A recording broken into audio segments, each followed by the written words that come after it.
क्या यीशु ने बलपूर्वक पौलुस का उद्धार किया था? पौलुस कौन था? मसीहत के इतिहास में पौलुस एक ऐसा नाम है जिसने बहुत ही प्रभावशाली तरीके से मसीहत को एक दिशा दिखाई। पौलुस ने न केवल कई कलीसियाओं की स्थापना की, बल्कि उसने नए नियम की 29 पुस्तकों में से 13 पुस्तकें लिखी, जिनको हम पौलुस की पत्रियां कहते हैं। लेकिन प्रेरितों के 90वें अध्याय में जब हम यीशु द्वारा पौलुस के हृदय परिवर्तन का किस्सा पढ़ते हैं, तो कभी कभी मन में ख्याल आता है कि क्या पौलुस का मन परिवर्तन उसकी अपनी इच्छा से हुआ था या यीशु ने बलपूर्वक उसे विश्वासी बना दिया था। क्योंकि पौलुस तो मसीह का और मसीहियों का भरसक विरोध करता था। अब अगर यीशु ने अपने सामर्थ्य से बलपूर्वक उसे विश्वासी बना दिया था, मतलब अपने सामर्थ्य से उसका उद्धार कर दिया था, तो फिर यीशु संसार के बाकी सभी लोगों को भी उसी तरह क्यों नहीं बदल देता, भले ही वे किसी भी धर्म के क्यों ना हो। क्योंकि इस तरह तो फिर सबका उद्धार हो सकता है। तो इसको समझाने के लिए मैं पहले आपको पौलुस की थोड़ी सी भूमिका दे देता हूं। पौलुस की पहचान क्या थी? पौलुस अपने बारे में कहता है फिलिपियों के 3:5 में, 8वें दिन मेरा खतना हुआ, इज़राइल के वंश और बिन्यामीन के गोत्र का हूं, इब्रानियों का इब्रानी हूं, हिब्रू ऑफ हिब्रूस। व्यवस्था के विषय में यदि कहो तो फरीसी हूं। प्रेरितों का 23:6। तब पौलुस ने यह जानकर कि कितने सदूकी और कितने फरीसी हैं, सभा में पुकार कर कहा, हे भाइयों, मैं फरीसी और फरीसियों के वंश का हूं, फैरिसी ऑफ फैरिसीज। तो इन आयतों से पता चलता है कि पौलुस, जिसका नाम पहले शाऊल था, वो एक अव्वल दर्जे का इब्रानी और फरीसी था। और इतिहास बताता है कि पौलुस ने गमलियाल नामक एक माननीय रब्बी के अधीन रहकर शास्त्रों की शिक्षा ली थी, जिसके विषय में प्रेरितों के 5:34 में लिखा है। पौलुस का चरित्र कुछ यूं था कि उसने न केवल शास्त्रों का अर्थात पुराने नियम का अच्छा ज्ञान प्राप्त किया था, बल्कि वो एक अच्छा यहूदी भी था जो मूसा के नियमों का आदर करता था और उन पर चलता था। पौलुस पूरे मन से यहोवा परमेश्वर पर विश्वास करता था और मानता था कि यहूदी परमेश्वर के चुने हुए लोग हैं। पौलुस एक यहूदी था, लेकिन वो रोमी नागरिक भी था जो तरसुस नामक एक बड़े नगर में रहता था। तरसुस यरूशलेम से लगभग 350 मील की दूरी पर था। अब पौलुस तो गमलियाल का शिष्य था जो यरूशलेम में था, तो संभव है कि यीशु के जीवन काल में पौलुस अक्सर यरूशलेम आता जाता था गमलियाल से शिक्षा लेने के लिए। तो जाहिर है उसने यीशु के बारे में लोगों से सुना भी होगा। यह भी संभव है कि उसने कभी यीशु को देखा भी हो, लेकिन फिर भी वो यही सोचता था कि यीशु कोई पाखंडी है और जितने भी यहूदी यीशु पर विश्वास कर रहे हैं वे सब भ्रम में पड़ गए हैं। तो पौलुस को लगता था कि यीशु यहूदियों को यहोवा परमेश्वर के दिए हुए नियमों से भटका रहा है और उन्हें यहोवा से दूर ले जा रहा है। इसीलिए वो यीशु और उसके अनुयायियों से नफरत करता था और चाहता था कि यीशु के नाम से चलने वाले इस गलत धर्म का, जिसको पंथ द वे के नाम से जाना जाता था, उसका अंत कर दिया जाए। तो प्रेरितों के 9:1 में हम पढ़ते हैं, और शाऊल अर्थात पौलुस, जो अब तक प्रभु के चेलों को धमकाने और घात करने की धुन में था, महायाजक के पास गया और उससे दमिश्क की आराधनालयों के नाम पर इस अभिप्राय की चिट्ठियां मांगी कि क्या पुरुष क्या स्त्री जिन्हें वह इस पंथ पर पाए उन्हें बांधकर यरूशलेम में ले आए। पौलुस नहीं चाहता था कि ये मसीही अलग अलग जगहों पर जाकर दूसरे यहूदियों को इस गलत धर्म की शिक्षाओं से प्रभावित करें। इसीलिए वो उन्हें बंदी बनाकर यरूशलेम के जेल में डाल देना चाहता था। तो यहां पर 2 बातें थी। पहला, पौलुस अपने परमेश्वर यहोवा से बहुत प्रेम करता था, इसीलिए उससे यह सहन नहीं हो रहा था कि यीशु नाम का कोई पाखंडी यहूदियों को सच्चे परमेश्वर से दूर ले जा रहा है। इसीलिए वो यहूदियों को उस अपधर्म से बचाकर वापस यहोवा के पास लाने के लिए कोई भी खतरा उठाने को तैयार था। दूसरे शब्दों में कहें तो पौलुस सच्चे मन का व्यक्ति था जो अपने स्वार्थ के लिए नहीं बल्कि परमेश्वर के लिए यह सब कर रहा था। दूसरा, बहुत से यहूदियों की तरह पौलुस भी यही मानता था कि यीशु यहूदियों से झूठ बोल रहा है कि वो उनका मसीहा है। तो फिर आगे क्या हुआ? प्रेरितों का 9:3, परंतु चलते चलते वह दमिश्क के निकट पहुंचा तो एकाएक आकाश से उसके चारों ओर ज्योति चमकी और वह भूमि पर गिर पड़ा और यह शब्द सुना कि हे शाऊल, तू मुझे क्यों सताता है? उसने पूछा, हे प्रभु, तू कौन है? तो उसने कहा, मैं यीशु हूं जिसे तू सताता है। तो सबसे पहली बात तो यह है कि यहां पर पौलुस सीधे तरीके से तो यीशु को नहीं सता रहा था, क्योंकि यीशु का तो स्वर्गारोहण हो गया था। तो वो किसको सता रहा था? मसीहियों को, कलीसिया को, चर्च को, जो यीशु के लोग हैं। तो यीशु यहां उसको समझा रहा था कि अगर तू मेरे लोगों को यानी मसीहियों को सता रहा है, इसका मतलब तू मुझे सता रहा है, क्योंकि वो मेरी ही देह है, द बॉडी ऑफ क्राइस्ट। परंतु अब उठकर नगर में जा और जो कुछ करना है वह तुझसे कहा जाएगा। तो यीशु ने सीधे सीधे उसको बोल दिया कि तू अब तक सता रहा था, अब तू उठकर नगर में जा और जो कुछ तुझे करना है वो तुझे बता दिया जाएगा। जो मनुष्य उसके साथ थे वे चुपचाप रहे, क्योंकि शब्द तो सुनते थे वे, परंतु किसी को देखते ना थे। उनको कुछ दिखाई नहीं दिया, लेकिन कुछ शब्द सुनाई दिया। तब शाऊल भूमि पर से उठा, परंतु जब आंखें खोली तो उसे कुछ ना दिखाई दिया, मतलब वो अंधा हो गया। और वे उसका हाथ पकड़ के दमिश्क में ले गए और वह 3 दिन तक ना देख सका और ना खाया और ना पिया। तो आगे का किस्सा कुछ यूं है, प्रेरितों का 9:10 में, दमिश्क में हनन्याह नाम का एक चेला था। उससे प्रभु ने दर्शन में कहा, हे हनन्याह। उसने कहा, हाँ प्रभु। तब प्रभु ने उससे कहा, उठकर उस गली में जा जो सीधी कहलाती है। उस गली का नाम था सीधी, यानी स्ट्रेट, और वो गली आज भी है। और यहूदा के घर में शाऊल नाम एक तारसी को कुछ को पूछ ले, क्योंकि देख वह प्रार्थना कर रहा है। तो मतलब सीधी गली में जा और वहां पर शाऊल के बारे में पता कर। वो एक तारसी है, वो प्रार्थना कर रहा है। और उसने यानी कि शाऊल ने हनन्याह नाम के एक पुरुष को भीतर आते और अपने ऊपर आते देखा है, ताकि फिर से दृष्टि पाए। ऐसा एक स्वप्न दिखाई दिया है शाऊल को, ये बता रहा है वो यीशु। हनन्याह ने उत्तर दिया कि हे प्रभु, मैंने इस मनुष्य के विषय में बहुतों से सुना है कि इसने यरूशलेम में तेरे पवित्र लोगों के साथ बड़ी बड़ी बुराइयां की है, और यहां भी इसको महायाजकों की ओर से अधिकार मिला है कि जो लोग तेरा नाम लेते हैं उन सबको बांध ले, बंदी बना ले। परंतु प्रभु ने उससे कहा कि तू चला जा, क्योंकि यह है तो अन्य जातियों और राजाओं और इजरायलियों के सामने मेरा नाम प्रकट करने के लिए मेरा चुना हुआ पात्र है। तो अब तक का जो किस्सा आपने देखा कि उसे ज्योति दिखाई दी, वो घोड़े से गिर गया, वो अंधा हो गया, और उसको बोल दिया यीशु ने कि अब तू नगर में जा और तेरे को बता दिया जाएगा कि तुझे क्या करना है। तो यहाँ पर वो कह रहा है कि वो मेरा चुना हुआ पात्र है। तो देखने में लगता है ऐसे कभी कभी कि ऐसा तो नहीं हुआ कि यीशु ने उसको गिरा कर उसका मन परिवर्तन करवा दिया बलपूर्वक, और अब उसे अपने काम के लिए इस्तेमाल कर रहा है बलपूर्वक। आगे क्या है, कहती है, और मैं उसे बताऊंगा कि मेरे नाम के लिए उसे कैसा कैसा दुख उठाना पड़ेगा। तब हनन्याह उठकर उस घर में गया और उस पर अपना हाथ रखकर कहा, हे भाई शाऊल, प्रभु अर्थात यीशु जो उस रास्ते में जिससे तू आया तुझे दिखाई दिया था, उसी ने मुझे भेजा है कि तू फिर दृष्टि पाए और पवित्र आत्मा से परिपूर्ण हो जाए। और तुरंत ही उसकी आंखों से छिलके से गिर गए और वह देखने लगा और उठकर बपतिस्मा लिया, फिर भोजन करके बल पाया। तो यहां पर जो मनुष्य था हनन्याह, उस नाम का जो मतलब है, हनन्याह का मतलब जो है वो इब्रानी के उस शब्द से निकलता है जिसका मतलब होता है ग्रेस, यानी अनुग्रह। तो अनुग्रह जो हुआ हनन्याह के द्वारा पौलुस पर, वो बताया गया यहां पर। और पौलुस जो अंधा हो गया था वो चिन्ह है उसके आत्मिक अंधेपन का। तो वो आत्मिक रूप से अंधा होकर चल रहा था, इसलिए प्रभु यीशु का अनुग्रह उस पर हुआ। तो इस पूरे किस्से को देखकर तो यही लगता है कि यीशु ने अपनी इच्छा से और अपने बल से पौलुस का मन फिराव किया, जिसमें पौलुस की स्वयं की इच्छा शामिल नहीं थी। It appears that Jesus converted Paul forcibly and that Paul had no free will in his conversion.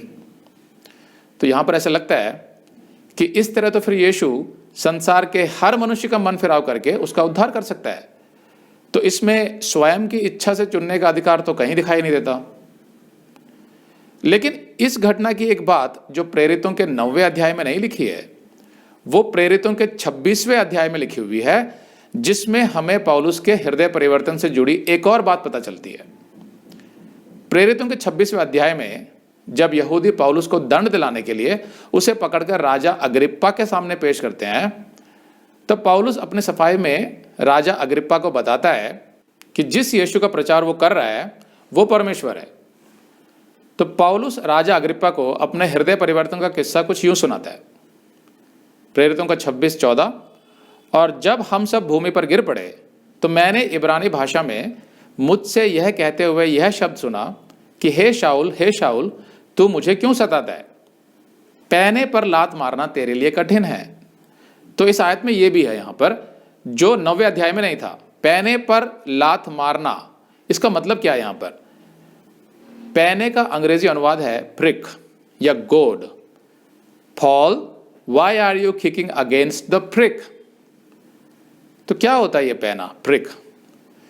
अगर आपने कभी देखा हो खेती के समय गांव में जैसे होता है, 2 बैलों के ऊपर जो जुआ बांधा जाता है, तो वो दोनों बैल ऐसे चलते रहते हैं, लेकिन कभी कभी क्या वो रुक जाते हैं बैल, तो उनको चलाने के लिए एक नुकीलेदार वस्तु का इस्तेमाल होता है। जैसे किसी लकड़ी के आगे नुकीला बना देते हैं या लोहे का कुछ नुकीला लगा देते हैं और उस बैलों के टांगों पर चुभाया जाता है, जिससे कि वो थोड़ा सा खिंच जाएं और आगे चलें और उसी दिशा में जाएं जिस दिशा में वो किसान उसको ले जाना चाहता है। तो एक तरीके से वो जो पैना होता है वो उन जानवरों को उकसाने के लिए, उन्हें प्रोत्साहित करने के लिए होता है कि वो चलते रहें, एक दिशा में रुके नहीं। तो कभी कभी बैल रुक जाते हैं और वो विरोध करते हैं उसका और उस पैने को पीछे को लात मारते हैं, लेकिन उससे कोई लाभ नहीं होता क्योंकि वो पैना तो उनको चुभता है, फिर उनको चलना ही पड़ता है। तो यीशु उससे कह रहा था कि वो प्रिक अर्थात पैना जो तेरी टांग को पीछे से चुभ रहा है और तुझे एक दिशा में ले जा रहा है, तो तू उस पैने को पीछे से लात मारकर उसका विरोध क्यों कर रहा है? तू उस दिशा में क्यों नहीं जाना चाहता जिसमें वो पैना तुझे ले जाना चाहता है? मतलब यीशु पौलुस को कह रहा था कि पौलुस, दमिश्क की यात्रा से पहले जो घटना घटी उससे तेरे मन में एक द्वंद्व उत्पन्न हो गया है, एक खिंचाव सच्चाई को लेकर, एक ऐसा सच जिसने तेरे विश्वास को हिला दिया है और तू सच का विरोध करने की कोशिश कर रहा है लेकिन कर नहीं पा रहा है। दूसरे शब्दों में यीशु पौलुस को समझा रहा था कि पौलुस, तुझे सच साफ साफ दिखाई दे रहा है, फिर तू उसका विरोध क्यों कर रहा है? तो क्या था वो सच जिसका पौलुस विरोध करने की कोशिश कर रहा था? पैने को उल्टा लात मार के। पिन्तेकुस्त के दिन जब पवित्र आत्मा स्थायी रूप से पृथ्वी पर उतर आया तो पतरस के संदेश देने पर 3000 लोगों का उद्धार हुआ और कलीसिया की स्थापना हो गई, the inauguration of the church. धीरे धीरे यरूशलेम में मसीहत बढ़ने लगी, जिससे बहुत से यहूदी मसीहत का विरोध करने लगे अपने धर्म को बचाने के लिए, जो मूसा के नियमों पर चलते थे। तब स्तिफनुस नाम का एक शिष्य जो यीशु के प्रेरितों का सहयोगी था, वो चमत्कारों और चिन्हों के द्वारा लोगों को यीशु के मसीहा होने का सबूत दे रहा था। इस पर कई प्राचीन और शास्त्री भड़क गए और वे स्तिफनुस से वाद विवाद करने लगे। लेकिन प्रेरितों के 6:10 में लिखा है, परंतु उस ज्ञान और उस आत्मा का जिससे स्तिफनुस बातें करता था वे सामना न कर सके। कौन? ये प्राचीन और शास्त्री। मतलब स्तिफनुस तो पवित्र आत्मा से भरा हुआ था, इसलिए कोई शास्त्री उसके तर्क का जवाब नहीं दे पाया क्योंकि वो एकदम सच बोल रहा था स्तिफनुस। लेकिन क्या उन शास्त्रियों ने उस सच को स्वीकार किया? नहीं किया। स्तिफनुस ने महायाजक और शास्त्रियों के सामने इब्राहिम के समय से लेकर इजरायलियों का सारा इतिहास दोहराया कि किस तरह मूसा इजरायलियों को मिस्र देश से निकाल कर लाया और यहोशू उन्हें वाचा की भूमि तक ले गया, अर्थात कनान देश में, जहां आगे जाकर इजराइल देश स्थापित हुआ, जिसमें यहोवा परमेश्वर ने कई भविष्यद्वक्ताओं को भेजा इजराइल का मार्गदर्शन करने के लिए। तो उन भविष्यद्वक्ताओं ने मसीहा के आने के विषय में भी कई भविष्यवाणियां की, लेकिन इजराइल ने उन भविष्यद्वक्ताओं की बात नहीं मानी और उन्हें मरवा दिया। लेकिन उन भविष्यद्वक्ताओं की भविष्यवाणियां सच्ची थी। इसीलिए उनके कहे के अनुसार मसीहा ने इज़राइल में जन्म लिया और उसका नाम यीशु था, जिसको यहूदियों ने क्रूस पर लटवाकर मरवा दिया। प्रेरितों का 7:54 कहता है, ये बातें सुनकर वे अर्थात महायाजक और शास्त्री जल गए और स्तिफनुस पर दांत पीसने लगे, क्योंकि उनके मन कठोर थे, वो बहुत गुस्सा हो गए। परंतु स्तिफनुस ने पवित्र आत्मा से परिपूर्ण होकर स्वर्ग की ओर देखा और परमेश्वर की महिमा को और यीशु को परमेश्वर की दाहिनी ओर खड़ा देखा और कहा, देखो मैं स्वर्ग को खुला हुआ और मनुष्य के पुत्र को परमेश्वर के दाहिनी ओर खड़ा हुआ देखता हूं। तो यीशु जो था वो खड़ा हो गया था उसके सम्मान में, स्टैंडिंग ओवेशन, कि मेरा दास मेरे लिए क्या कर रहा है।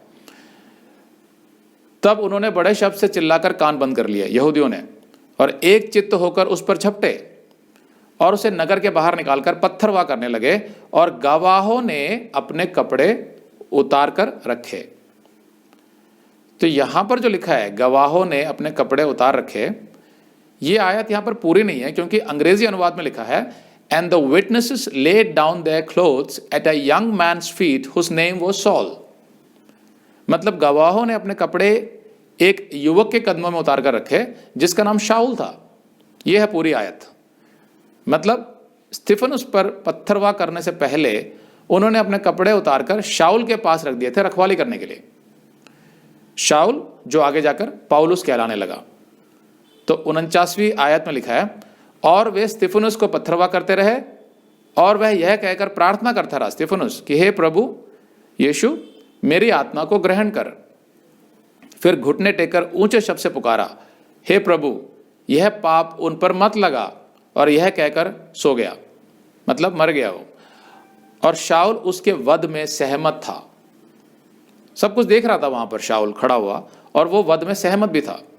तो यहां जो लिखा है कि शाऊल अर्थात पौलुस जो लोगों के कपड़े संभाल रहा था, वो स्तिफनुस के वध से सहमत था। मतलब ये कि पौलुस जो एक माना हुआ फरीसी और शास्त्री था, जिसको पुराने नियम के शास्त्रों का अच्छा ज्ञान था, वो भी उस सभा में स्तिफनुस का पूरा तर्क सुन रहा था। लेकिन इतना ज्ञानी होने के बावजूद भी वो स्तिफनुस के तर्क का कोई जवाब नहीं दे सका, क्योंकि स्तिफनुस पवित्र आत्मा के सामर्थ्य से एकदम सच बोल रहा था। तो खामोश रहा शाऊल पूरी सभा में, कोई जवाब नहीं दिया उसने। तो हालांकि पौलुस भी बाकी शास्त्रियों की तरह स्तिफनुस के वध से सहमत था कि स्तिफनुस यीशु के नाम से गलत प्रचार कर रहा है, लेकिन कहीं ना कहीं वो अपने मन में समझ रहा था कि स्तिफनुस सच बोल रहा था।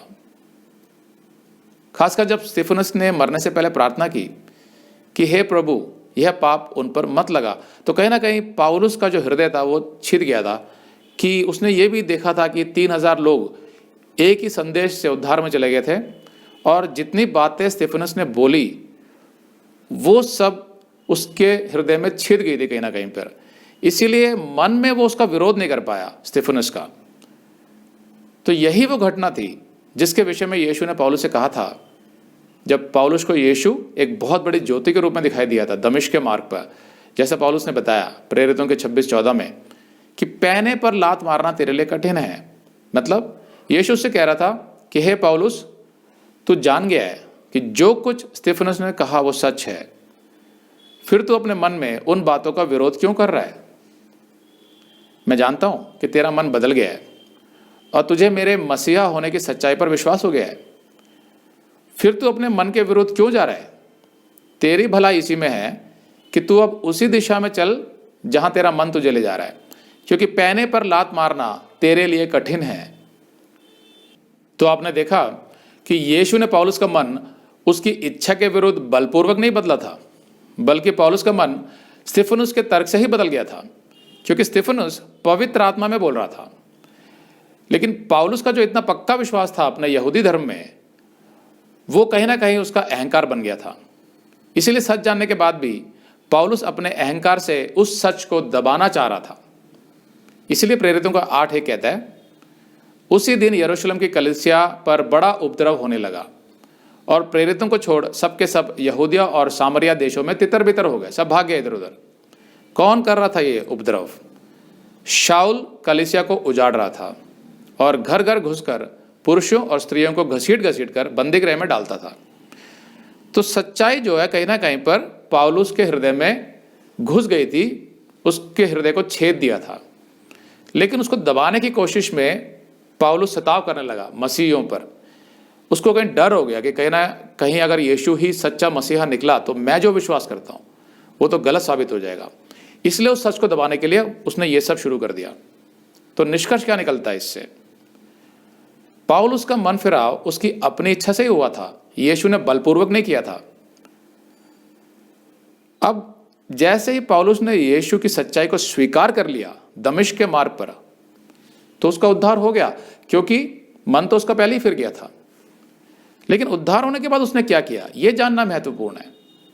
प्रेरितों का 9:20-22 कहता है, और वह तुरंत आराधनालयों में यीशु का प्रचार करने लगा कि वह परमेश्वर का पुत्र है।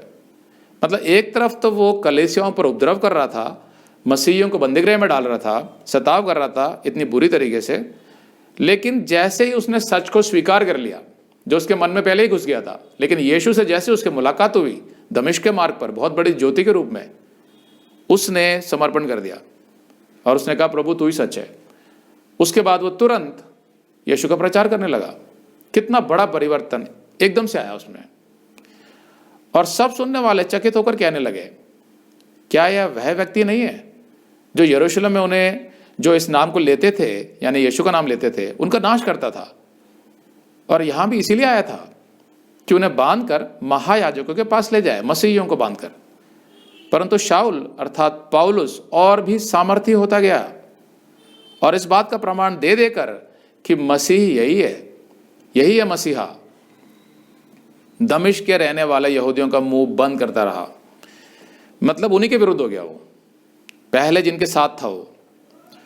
तो मैं आपको बताता हूं, जिस किसी के मन में भी सच्चाई है, मन की सीधाई है, जैसे ही उसका यीशु से सामना होता है सुसमाचार के द्वारा, वो निरुत्तर हो जाता है। उसके मन में खलबली मच जाती है। वो कुछ समय के लिए तो इस सच्चाई से लड़ता रहेगा, लेकिन अंत में उसे यीशु के सामने हथियार डालने ही पड़ते हैं, क्योंकि सच से कोई जीत नहीं सकता।